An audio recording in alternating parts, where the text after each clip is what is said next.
All right. Are So we? we're back with another protagonist swap. Just like the last one, if this one doesn't come out first, we'll be swapping over the protagonists of both Vanquish and Call of Duty Infinite Warfare. This is going through the Infinite Warfare protagonist in Vanquish, and I know fuck all about Vanquish, so go for it. Yes, this will be Reyes, Lieutenant Reyes, going through the Vanquished scenario. He'll be swapped in the place of Sam Gideon, and well, for Sam Gideon, it would have been a massive nerf because he'd basically be getting like all of his crazy reaction times and like armor and weapons and stuff being downgraded to like that of a superhuman level soldier. But Reyes is a normal dude being upgraded to the level of the R system, and while he doesn't have the ability to speed up his reaction time, he's basically as fast as Sam can roll and sprint in any given scenario. So while he can't cover as much distance as Sam in close quarters and maybe at mid range, he's as fast as Sam is.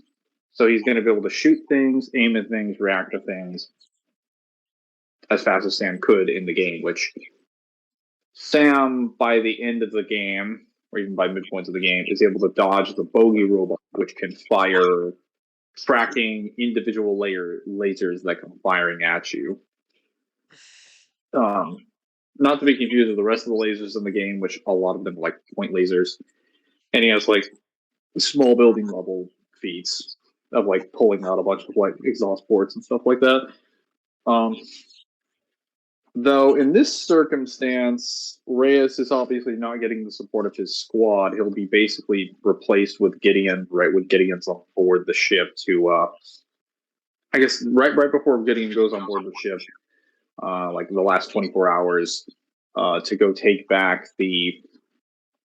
um, the satellites colony that the Order of the Russian Star has taken over in the main campaign. The colony where you are for all 5 acts. And how the scenario actually works is that the Order of the Russian Star takes control of a microwave emitter that is repurposed into a weapon, and they shoot it at San Francisco and basically turn it into smoldering ruins. And they basically threaten the president of the United States and tell them like, "Hey, meet our demands, or New York is next." And then she orders in the Marines with a detachment of their soldiers, and then DARPA, which is like this other this like research institution that has like advanced technology and whatnot, sends Elena and Sam Gideon. So in this case, Gideon is just being replaced 24 hours ahead of time. So Elena's going to get notified, and she's just going to be told, like, "Hey, you're getting replaced with Lieutenant Reyes from the United States Air Force, of which we apparently appear to have record, but we, for some reason, did not have record of him until Just a a couple second. months ago, I guess." Yeah, it's crazy. I don't know where that came from. We provided some reliable sources. Yeah, he'll be very helpful to you in your mission. Even though we were really hoping to test out the arms system, and that was actually the exact reason we were going to send it to the colony. And it fucking sucks that we're not able to do that. But I was told that Ray is putting us, or maybe I don't know. Their answer was kind of unclear on his effectiveness. Look, all you know is that we're being strong armed into this, and you are off the mission. You will be provided. Yeah. So Elena is basically the girl in the chair. So she sits inside of this ship during the entire campaign, and she provides tactical oversight to you. So she's basically your command structure. She tells you where you need to go. She gives you information about the structure, et cetera, et cetera. Though a lot of the things that are going to happen in this campaign as a result of Sam's suit don't happen because Reyes doesn't have the capabilities to do any of the things that Sam can do mobility wise, even though he's as fast as Sam is in close quarters, because he can't obviously add jets on the edge of his leg that go flying across the battlefield. He still has to sprint across like a normal soldier. It's just that if someone were to approach him or do anything, he'd be able to react to them in any length of time. But it's like he can only cross distances at a reasonable speed. As for his weapons, well, he'll be able to pick up any weapons in Vanquished, and there are plenty of weapons in Vanquish in like weapon lockers scattered all throughout the mission, so you'll be able to use whatever you want. However, he also will be bringing with him, I think, like an MV4, one of the energy weapons, from one of the energy weapon assault rifles from Infinite, as well as we'll say an F Scar, and then like a sidearm like Ori energy pistol. For anyone who is unfamiliar with Halo or Halo, let's say Halo Infinite Warfare.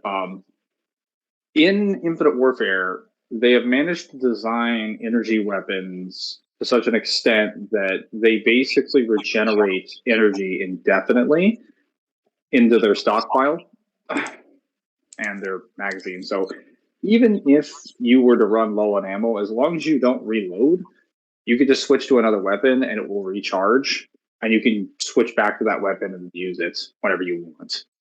So he basically has canonical infinite ammo. He will never run out of ammo, ever, as long as he's using his own energy weapons. So the That's F silly. Scar is, yeah. The F Scar is, while it is an energy weapon, it is made from a different resource. It is not programmed the same way that the energy weapons in the game are. That will run out. Only has like short bursts, but it is a devastating laser weapon that can blow up like those giant fucking robot class Goliath ship in the game. They're basically like battle suits that are the size of a mech warrior unit from Mech Warrior. They're basically the size of tanks. It is an anti-tank weapon for all intents and purposes. It was designed to be like a small version of a giant prototype railgun. So imagine like a battle class, like a battleship class railgun that's been scaled down to a miniature size for an infantry, and it still has a similar level of potency. And he's just carrying that around in his back pocket. The Um, hell? then, yeah, it's very strong. I don't understand the games you play. Yes, he also gets two lethals and two tactical grenades, or two sets of lethals and two sets of tactical grenades, each of which would be four. So he'll get four seekers and four jammers, and then I think what is it? We'll say. Let me check the rest of these to make sure that I'm including. Lethal and tacticals. So for tacticals, he has ATBs, retractable shields. We'll say he gets a retractable shield and probably the ATAD, which is like a remote flying drone, and then a seeker drone and shot grenades. So shot grenades basically can shut down, like it stuns enemies in the radius, it shuts down electronic equipment, and will basically obliterate robots. It is extremely effective against robots, and it's also extremely lethal to humans if you're caught in the blast radius and kill them. It will also stun them if they have any sort of electronic equipment on them. Seeker robots, Seeker bots, I think I mentioned this in the previous one, but they basically track a unit, and as soon as you hold them up and they're active and they're able to move around, they will immediately identify a target at range and will show that information to your visor. And yes, the Infinite Warfare characters also have like protective vacuum sealed suits that have visor overlays similar to Halo. So they actually can see most things on their HUD. And yes, some of them can see you through walls if they have the seeker drones active. So no matter where you are, if they have this in range, they're probably going to be able to find you. They don't even need to throw the seeker; they can just pick it up, and then it will just find out where you are. They can even retract it back, even though it's a lethal. And the retractable shield does exactly what it's expected to do. It's basically considered to be like immune to most ballistic and energy weapons in Infinite Warfare, so it's probably going to be pretty good here. And then the AT-AD is like the Dragonfire from Call of Duty Black Ops 2. It's just like a remote portable like little pilot drone that you just fly around that can tag targets and shoot them. It also highlights them, which then makes them visual to you. Oh, and the shot grenade, which I mentioned before, I kind of already went over this, but it's technically not an EMP. It just produces an enormous amount of electricity, so it can just kill humans. I didn't mention it was lethal, but like just to be clear, it's lethal because it produces electricity. It doesn't produce an electromagnetic pulse. It just produces a raw, massive burst of electricity. So it should be able to kill most humans if they're in close proximity to it. Aside from that, I think that's pretty much all. Oh wait, no, I forgot about the sights. I think we'll say that he gets access to things like the RAM servos and we'll say smart shots. So basically, what this does, the smart shot is a sight on the weapon that when you equip it to your weapon, it basically it's an integrated IFF system that guides. It does work for pellets and other things, but it guides the bullets of your gun to the target if they're within range. We'll give this to his to a Reaper shotgun that he has. But basically, this means that if he's within range, the pellets will go out of the shotgun and will track to the unit instead of spreading. So it's just aimbot. And then like tracking chips as well. So every time he shoots an enemy, they will immediately be outlined in red on his visor, so he'll always know where they are. And then RAM servos is just another attachment that just well, technically you canonically have all of these if we go by like the game, but like I'm just gonna get into these ones. The RAM servos just causes his energy shots to reflect off of equipment multiple times, increasing damage. So it's like every shot just keeps magnifying in power as it bounces multiple times. That's all the RAM servos do. So yeah. With that, let's I think we've gone over most of the scenario. It's time to start. His objective will be to destroy the Russian star units in control of the colony, and basically take it back by whatever means necessary, and then he can escape back to his own world. So then we start Act 1, which results in the ship. It's like a ship being sent to the colony that gets intercepted by a bunch of robots, and you go landing into the first section. You make an emergency landing, and you basically get attacked by a bunch of robots in the beginning. Now, for most of these missions, he's mostly going to be fighting basic Gorgi robots, Gorgi USN soldiers, leaders, snipers, and then eventually the assault troopers. They're typically your traditional robots. They have like your standard ballistic rounds. Their armor isn't anything like super impressive. Again, they could be killed with most ballistic rounds and weapons. And even then, his weapons would technically scale to, well, I scale to similar things that Sam's can do, at least the base ones. And even if they don't, he has energy weapons in this case, and energy weapons are in Infinite Warfare are designed to work on electronics and robots. So they would just rip through most of the robots really quickly. They kind of just ignore properties of their durability because they are designed to work against their electronic systems. However, some are going to be more durable than others. So as soon as he starts running into a Romanov or something else, he's probably going to start having some issues. Because technically, most of the enemies in the game can actually threaten Sam. It is possible if they were to engage him in a long firefight. So, first mission of Act 1, he has to get through about 5 acts. First mission of Act 1, he gets through pretty easily because there aren't any Romanovs or any enemies there. You just breeze right through. It's just the landing section. Second mission involves some heavy firefighting, where you're basically getting pinned down by a bunch of turrets. Yeah, there's no real Romanovs here. He'll just run to this location as he's fighting a bunch of Gorgies. He has access to any sort of like heavy rifles or machine guns or things if you wanted to get some extra weapons, but he doesn't really need them. You also get access to turrets. Granted, because Reyes doesn't have the R system, he can't just fly over cover the way that like Sam can. He's gonna actually have to like play the game like a Gears of War character, where he's just gonna hug his ass from point of cover to point of cover until he manages to move up.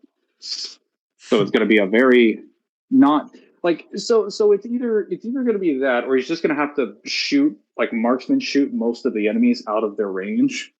But I don't think that would be impossible, considering he not only moves as fast as Gideon, he's also an expert marksman. And he also has infinite ammo. So if he just wants to play a waiting game, he can play a waiting game. So the worst situation is that the Vanquish campaign is going to take a little bit longer at every encounter because he decides to line up his shots and then fire a million bullets at the position until the target is dead. It's also worth noting that he's not alone. He has a detachment of Marines, and he has Burns with him. And Burns is like a half cyborg dude that has like a giant machine gun minigun on his arm. So he's not alone. The enemy has other targets they can shoot, and he has people that can put suppressing fire. So he'll probably make it through this section pretty easily.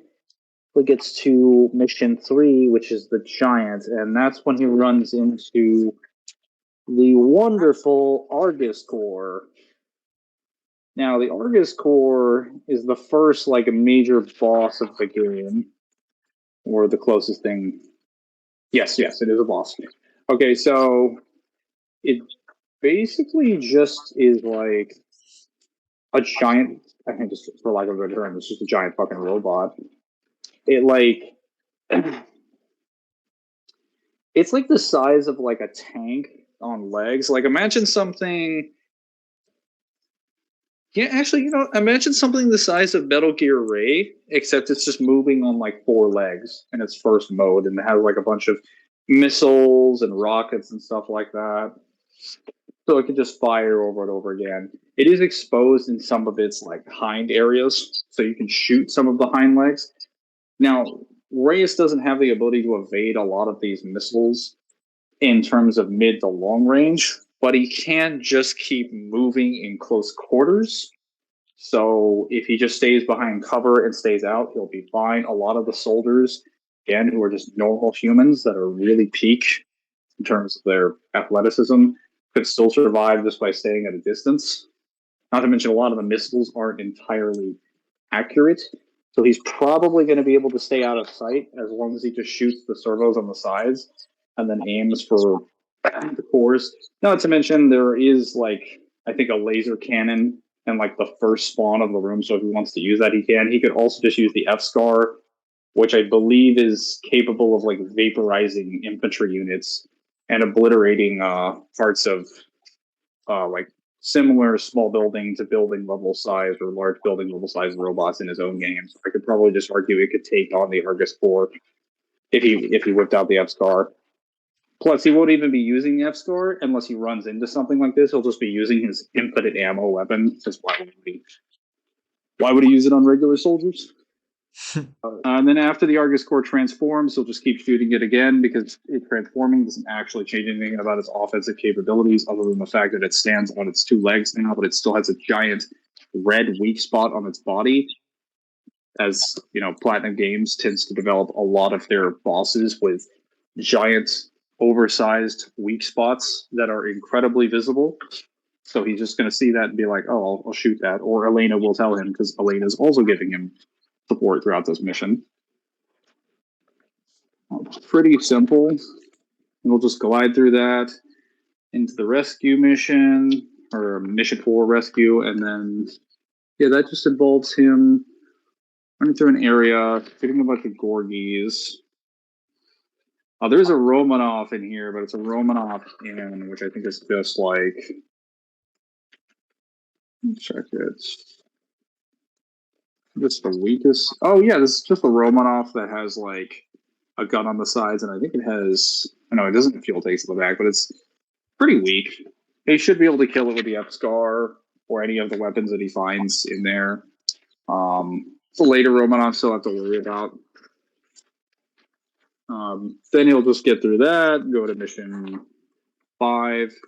Honestly, I'll just say that for most of the missions in Act 1, he's going to clear these no problem. And you don't really require Sam's like suit or anything to get through these locations because you're just running from location to location, just blasting soldiers as quickly as possible. So we'll say he goes through the vast majority of these, even if we get access to tanks, even if the enemy gets access to tanks, because most of those sections also give you access to turrets to blow up the tanks or weapons that could blow up the tanks. So then he's going to get to mission 8, which is hostile. This is after the end of mission 7, which is seismic, where you go up an elevator shaft and you run into the doctor. So there's a doctor that is on board this installation that DARPA has been trying to recover, and it is part of their objectives that they take this guy back to the DARPA, like, because he's part of the DARPA's initial like corporation, and he has a lot of the technology that they were going to use for the various systems. He was the one that developed the microwave weapon, and they obviously want him back so that he can't keep developing weapons like that, even though he's being forced to by the Russian stars. So, in this circumstance, when you show up to kill the robots that are holding him captive, you get intercepted by a person called Bogey, which is the prototype, like remote controlled bot that basically has an advanced system similar to the R's reaction suit.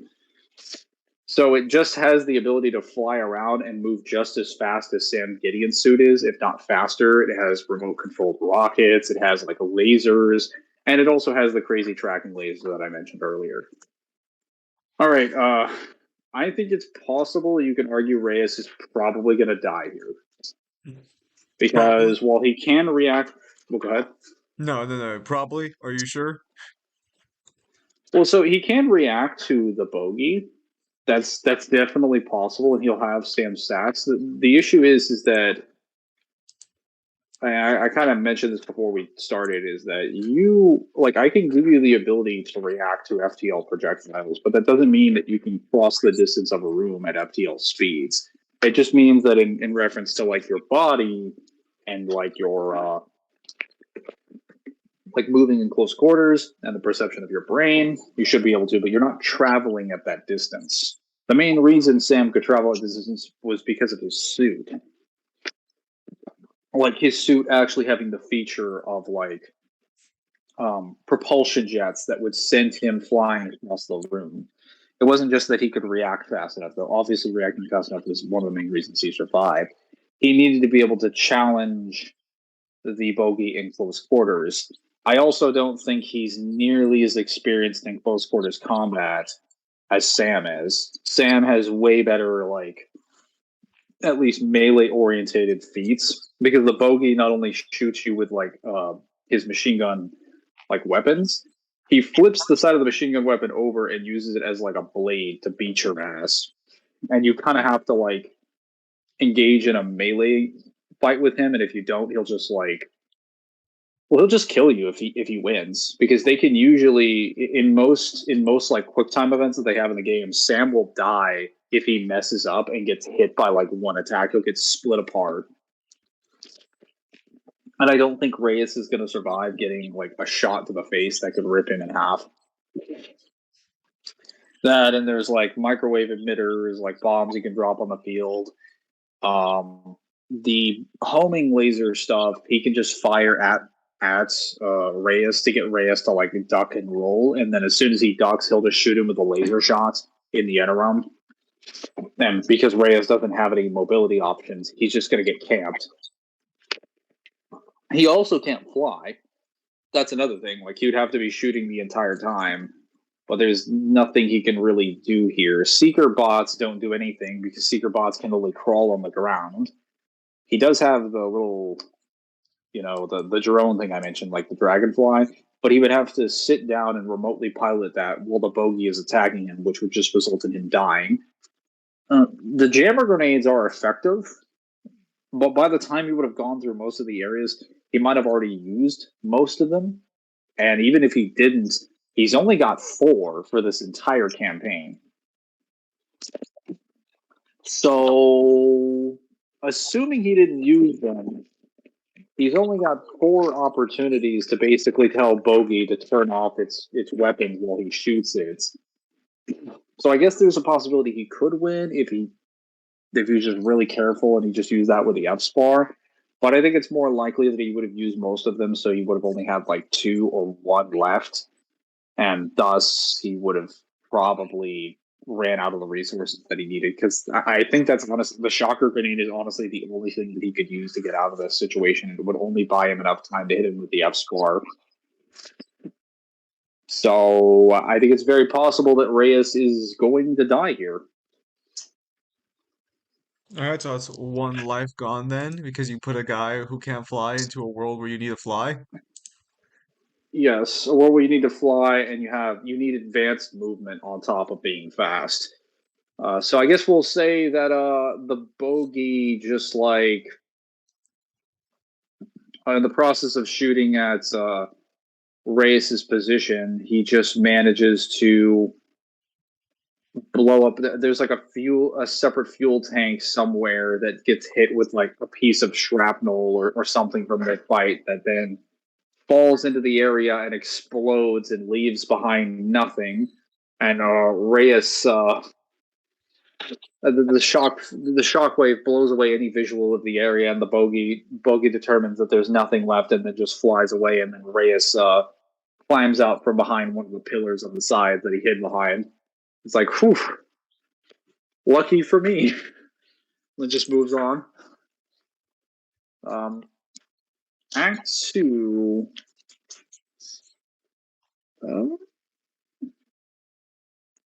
There's a bunch of Gorgies, some Romanovs, most of which are still Romanov ends. So he's probably going to run to the rest of these enemies using various energy weapons and what have you until they make it onto the rapids, which is a giant fucking.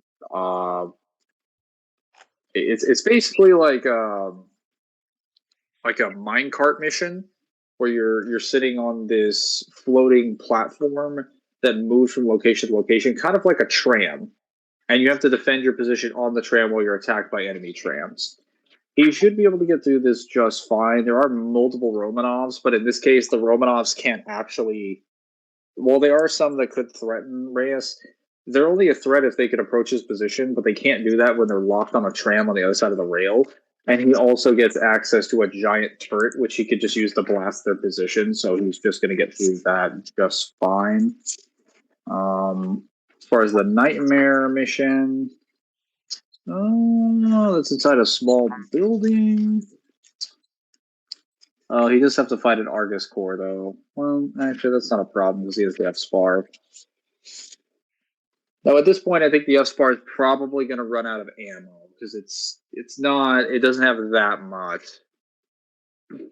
So I'd say after 2 Argus core encounters, it's probably run out. So he won't have that option anymore. He'll have to use, well, actually, no, he can't use the laser cannon because the laser cannon in the campaign only works if you have the augmented reaction suit, the R suit, Sam Gideon suit, because it needs the energy system of the suit to operate. So that means he just gets the rocket launcher and the lock-on lasers. So yeah, his arsenal is a little bit nerfed. I guess he could just run up this mission and struggle where he just has to advance on an enemy's position up a hill as they're firing down at him.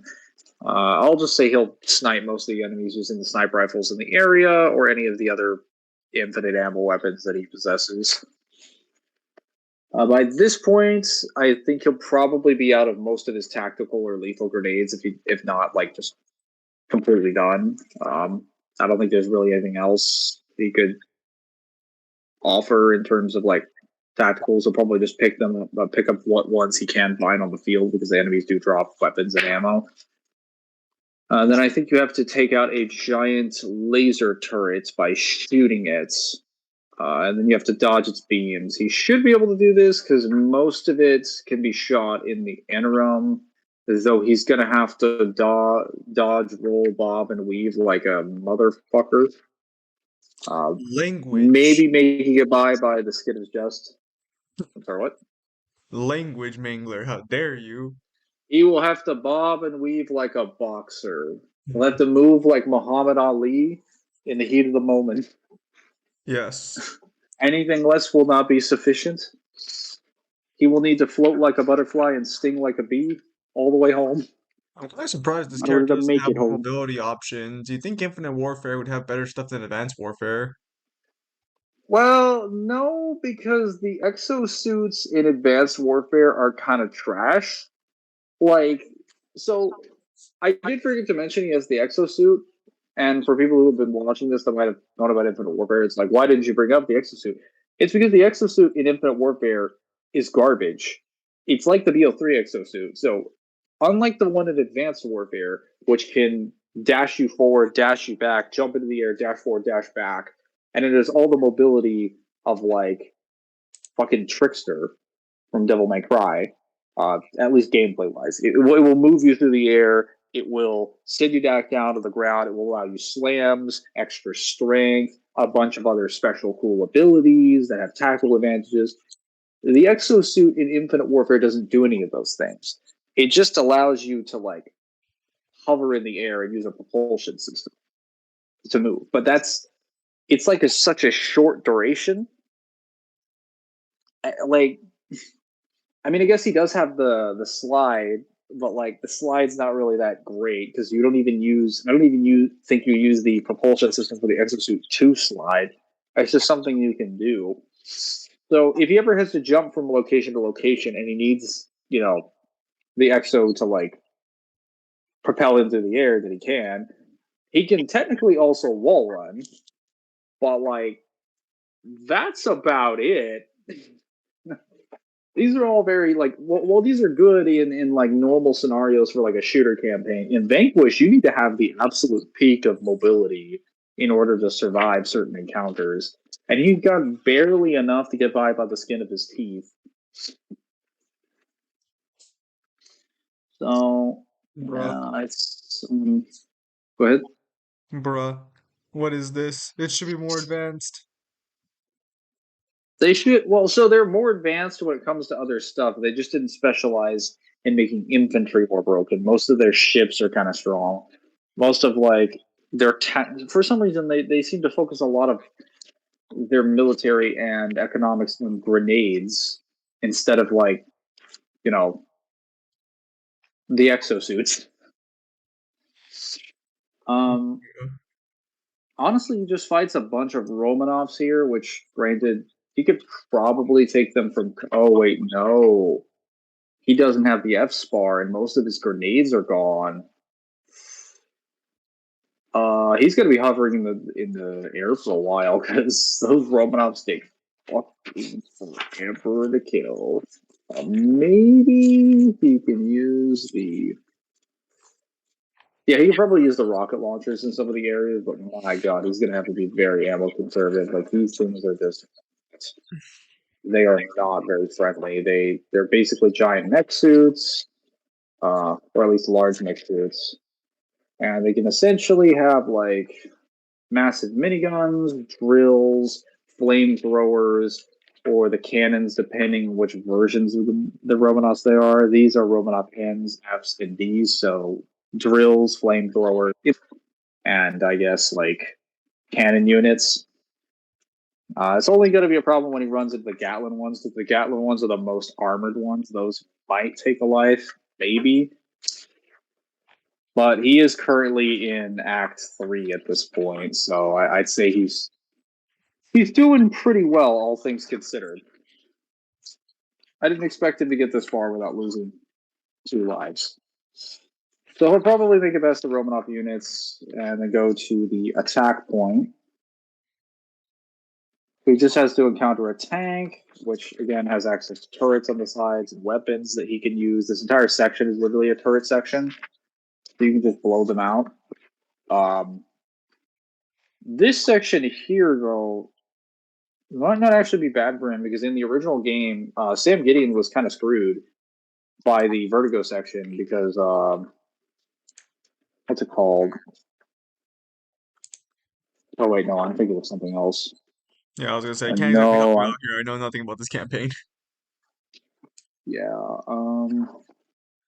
yeah, no, I was thinking of the mission after he got back down to the ground. My bad. It was the next. It was 2 missions after that.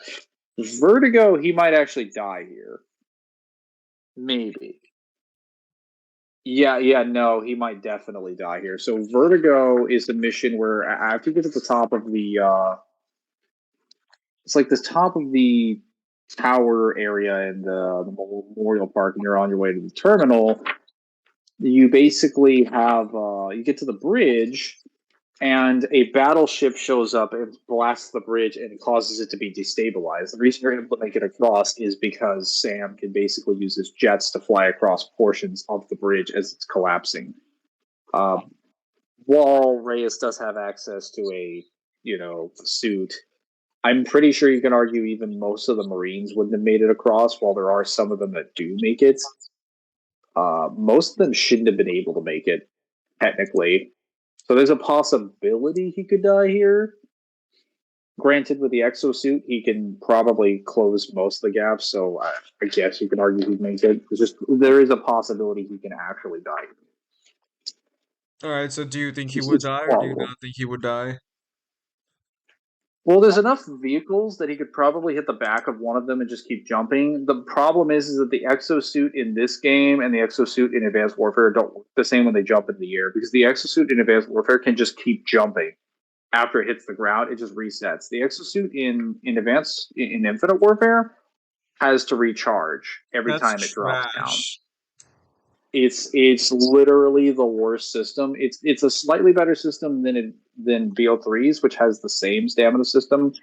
I assumed it was a gameplay mechanic, but I'm pretty sure like the exosuits in the strategy guide are also like they also state that the exosuits in the strategy guide are limited by stamina. So like they literally just have to like take a second to conserve like you know um, thrust to propel the exosuit. Advanced Warfare's exosuits don't have this problem. They're not limited by this issue, but Infinite Warfare's are.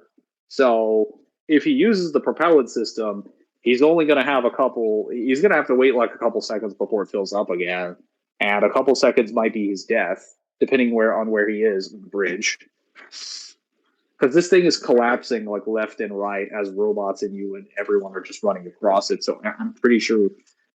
Yeah, I think I might just argue he'll just fucking die. But like we can entertain the scenario where he doesn't, like what would happen, and I'll explain that by the end of the campaign. But I'll just say for the record, he's probably dead here. Probably. Mangler, Um, make the choice. Does he lose the life or not? You don't get to play he'll lose half life. I'll discuss the ramifications of what happens if he does later. time. Explain whether or not it makes a difference. Very Um, yeah, then after this section, you go into you're into the next section for the mission Dragon, where you have to ride the monorail system. You have access to a bunch of sniper rifles. So in this section, this is sort of a stealth mission. I know it's a little weird in Vanquish, but you're sitting on the monorail and you're going into this building, and there are a bunch of cameras, and you can just pick up a silent sniper rifle from the one of the weapon canisters because there's plenty of them around you in the monorail, and you just shoot out the cameras. So he'll get through this mission pretty easily. Like you can either fight a bunch of enemies, but I've never had to fight enemies in this section because you can just shoot out the cameras before it even happens. This is basically a level skip. He's just going to go straight to mission 5. Oh wait, no, no, he's not. Because at the end of this mission, right before your monorail gets inside of the building, I guess the rest of that tunnel to load up to the next destination. At the end of Act 5, or at the end of Act 2 or 3, whatever this one is, you get attacked by the buzzard. The buzzer. Yes, it is not a large bird. I assure you, it is very much actually, it's kind of shaped similarly to birds, but it's definitely not a large bird. Let me find.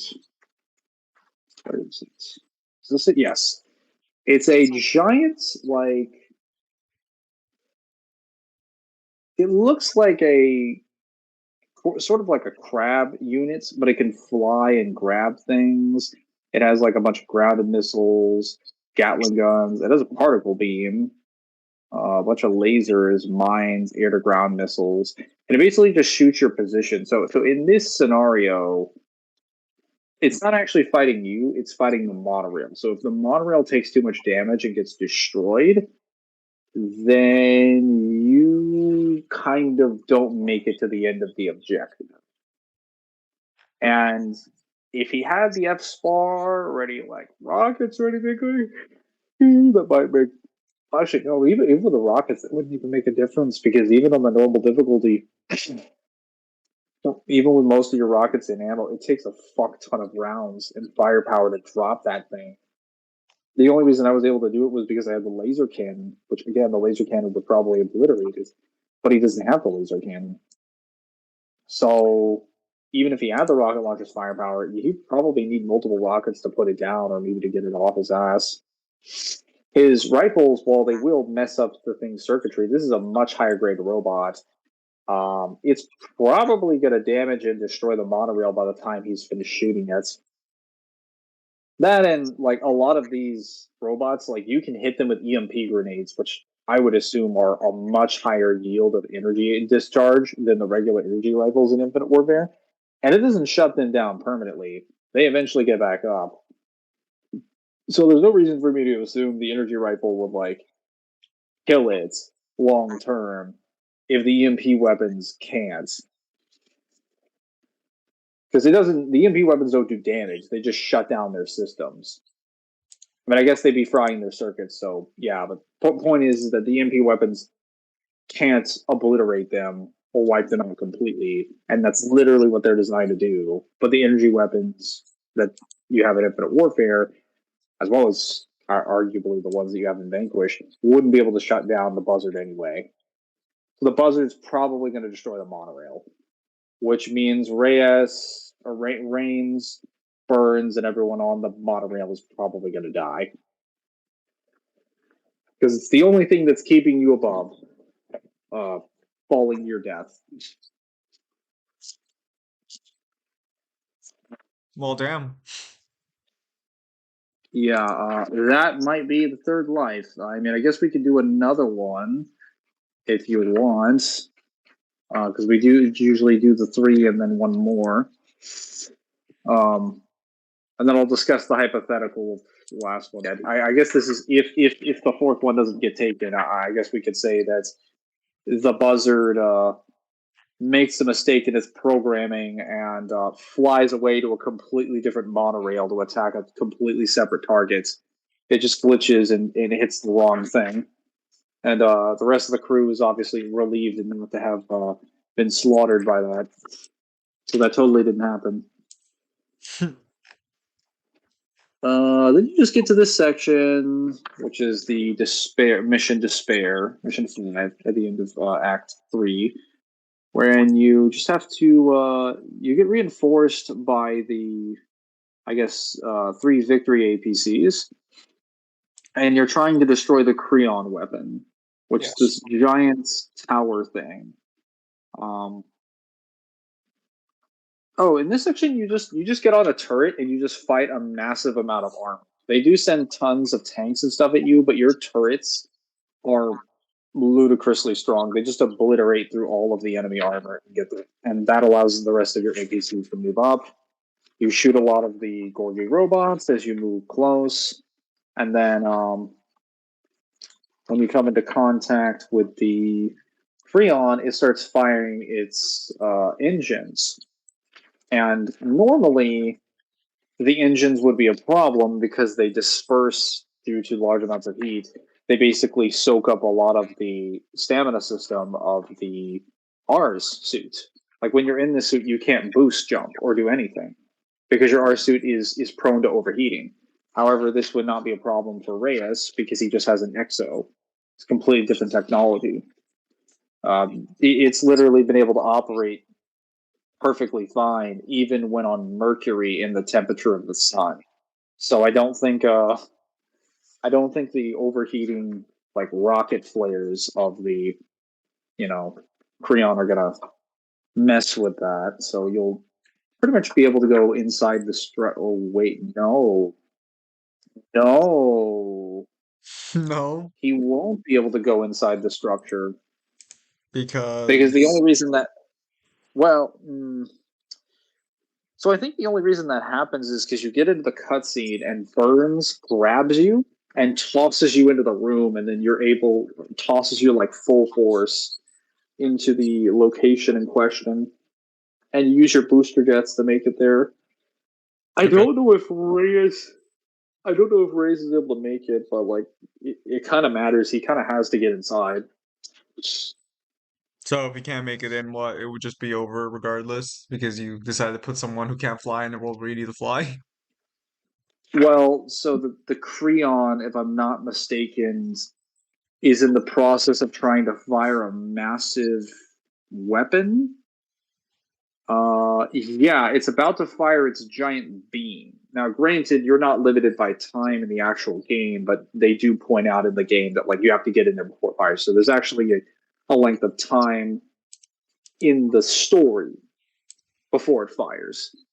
And I Yes. believe this is just for the soldiers. This is not the microwave beam that they're going to fire. This is going to obliterate the area and kill all the soldiers.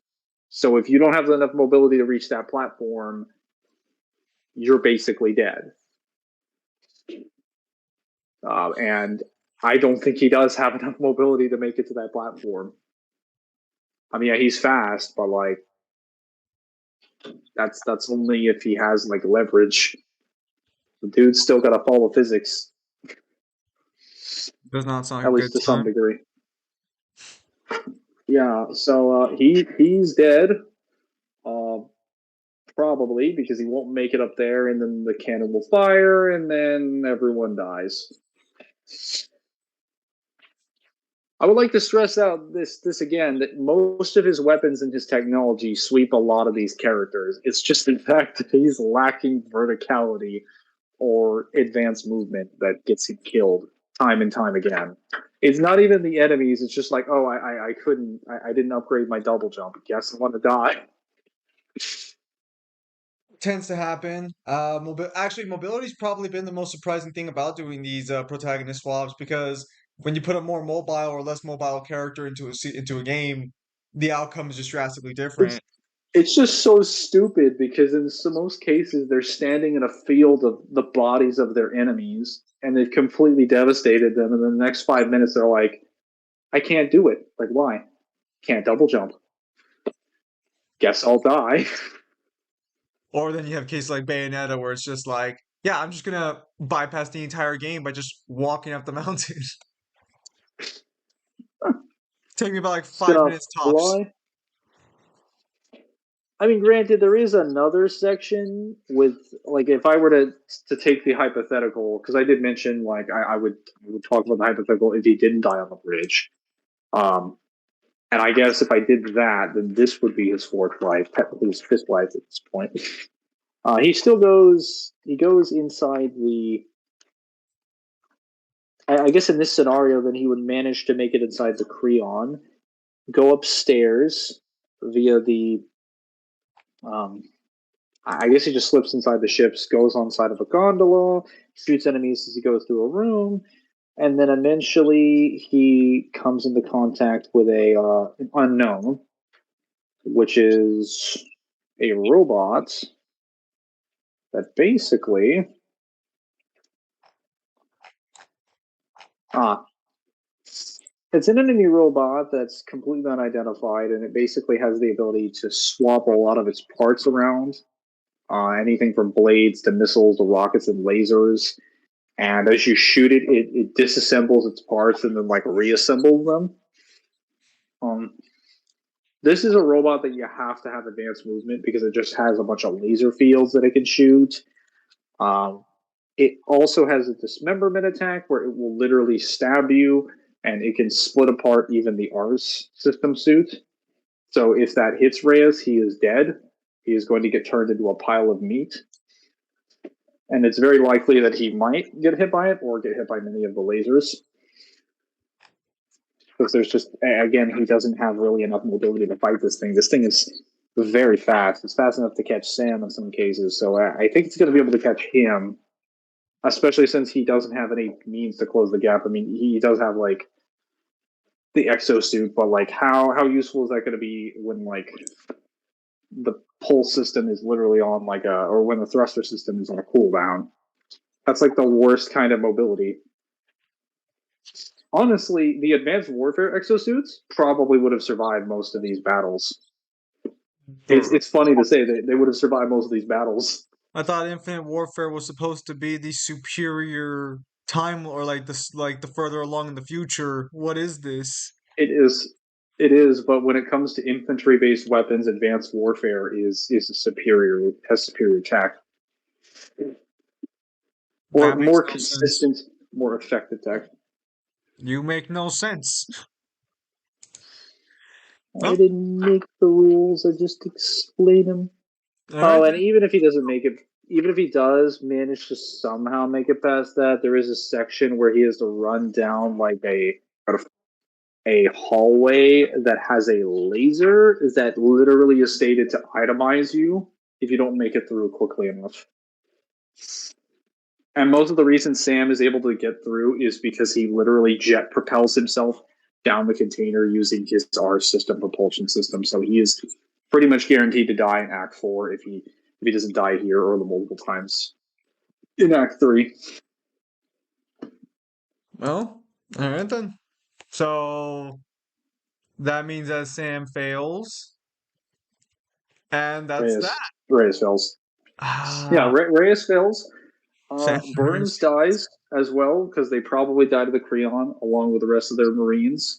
Uh, Um, the Russian Star succeeds in charging up their microwave. Well, okay, technically, I don't think they succeed in that because the what's his face, the Doctor manages to shut down the microwave beam by the end of the game, right as you show up to save him, and you don't even help him turn off the microwave beam. So I guess it's still possible that San Francisco could be saved, or not San Francisco, the freaking New no, York. how'd But you confuse San Francisco and New York? They don't even have similar I, names. I was thinking of San Francisco because they keep mentioning San Francisco as the reason why they have to fight, and I keep forgetting that that's the city that was destroyed. Yeah, Um, but yeah, it's like that's a joke I can make I, there. I don't I don't know if the Russian Star really wins though, because they still have a plan in the works, even when the actual colony is destroyed at the end of the game. Because the game's very much left open for the possibility of a sequel. A sequel that just Uh, never happens under any circumstances. oh yeah. Well, I guess the president's the plot of the evidence involving the president of the United States being involved in the technically involved in the destruction of San Francisco never comes to light because she directly tries to you find out from like the guy that's at the top of the Russian Star that he basically was approached by the president of the United States in order to make a deal about this microwave weapon, and then they preemptively betrayed the Russians, and so the Russians hijacked the colony and basically turned that device into a weapon to use it against San Francisco, and then they used that as a pretense to attack them. So she's responsible for a large part of the events of the game, but that's never going to come to light because Burns and everyone else just gets killed on the way there. And also, I guess New York's getting like Well, either New York's getting turned into a pile of ash or it's not. Doesn't really matter in either circumstance. Russian stars are probably still going to get away with controlling the colony, and even if they don't, they'll just detonate a tactical nuke on it like they did in the end of the game. So either way, not the best outcome. Doesn't sound like it, no. No, definitely not. Well, all right then. So, with that said, that'll be it for this protagonist swap. Hopefully, you guys enjoyed it, and I'll see you guys on the next stream or video. Take care, everybody.